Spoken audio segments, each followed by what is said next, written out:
Hello hi வந்துட்டேன். இப்போ என்ன பண்ணுறேன்னு பார்த்தீங்கன்னா, தக்காளி சாதத்துக்கு ரெடி பண்ணுறேன்.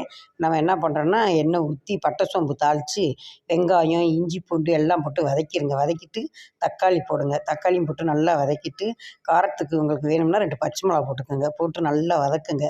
வதக்கி புதினா, மல்லி, கருவேப்பிலை எல்லாம் போட்டு வதக்கிட்டு கொஞ்சம் மஞ்சத்தூள், கொஞ்சம் மிளகாய்த்தூள், கொஞ்சம் நீங்கள் கறி மசாலா தூள் அது வாடை பிடிச்சா கறி மசாலா தூள் போடுங்க. கொஞ்சம் சாம்பார் தூள் போடுங்க. போட்டு நல்லா அப்படி வதக்கிடுங்க.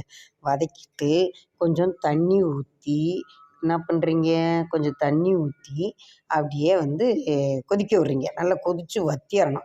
வற்றினோன்னே வடித்த சாப்பாடை போட்டு நல்லா அதில் பெனஞ்சிடலாம். இல்லை நீங்கள் குக்கரில் வைக்கணும்னா இந்த தண்ணியை அப்படியே இந்த தண்ணியோடு தூக்கி அளவு தண்ணி ஊற்றி குக்கரில் 2 விசில் கொடுத்து அரிசியை போட்டு எடுத்துட்டிங்கன்னா சூப்பராக தக்காளி சாதம் அப்படியும் சாப்பிடலாம், இந்த மாதிரி சாப்பிடலாம். ரெண்டுமே டேஸ்ட்டாக இருக்கும். செஞ்சு பாருங்கள்.